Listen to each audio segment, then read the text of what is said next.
Hey, what's up, everybody? Jason Barnaby from Firestarters Incorporated here to talk to you today about the Improvement Nerds podcast. Not only because I'm on episode 20, but because Tom interviews some amazing people. And I want to talk just a little bit today about what happens on the other side of the podcast and some of those things that you don't necessarily see. So I know that a lot of times I post pictures about being on stage or creating cool content or doing a virtual keynote or all those fun things that it looks like when you own your own business.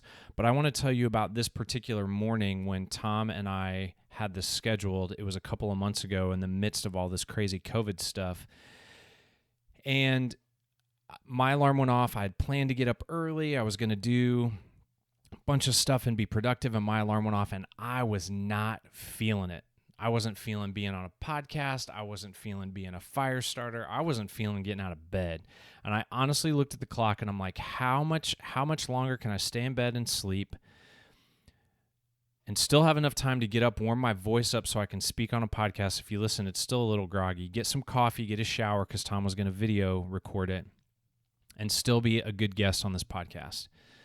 So I figured out the math, did it, got down just in time, and I have to tell you that what you're going to hear, what I realized when it was over, is that Tom gave me an opportunity to speak my truth back to me that day. And I honestly don't care if anybody else, I do because I want Tom to have people listen, but I know that recording was for me. That recording was for my soul, for my heart, for what I needed, and it was incredibly powerful. And here's what's so cool about being in the tribe that I'm in, because Tom will tell you in the intro that this is the 20th episode, and he says even on episode 20, he's still afraid to hit record. And now as I go back and listen, it speaks to me again because it's speaking my truth back over me. And though Tom is afraid to hit record, I guarantee you it's gotten easier over all the different times that he's done it. But he's doing it. And that's the thing. So many of us that are out here doing what we're doing, we don't have it all figured out. We're doing it afraid. One of the things I talk about all the time is everything you want is on the other side of fear. Well, you still got to get on the other side of that. And sometimes that's freaking scary. And so as you listen to this, and I hope you do, I hope you understand what was going on before he hit record.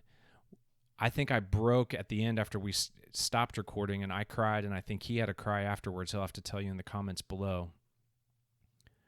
But it's powerful. It's powerful when we step out in who we're supposed to be and what we're supposed to do. And I know that there are many of you out there right now who got let go, who don't have jobs. This is an opportunity for you to realign your passion, your gifts, the things that you want in this life with where it is that you need to go. I've reinvented myself 4 different times during COVID. It's tiring, it's hard, but it is the most rewarding thing that I've ever experienced. And so I hope you listen. I hope you listen to my story. I hope you find some of you in my story, and that it encourages you to fulfill the mission statement of Firestarters Incorporated, and that is to ignite hope and to torch fear. And if you are looking for somebody to guide you through this really scary time, look me up. And if it's not me, I got a lot of friends who do this, but I would be honored to walk you through this process. Tribe on. And thanks, Tom.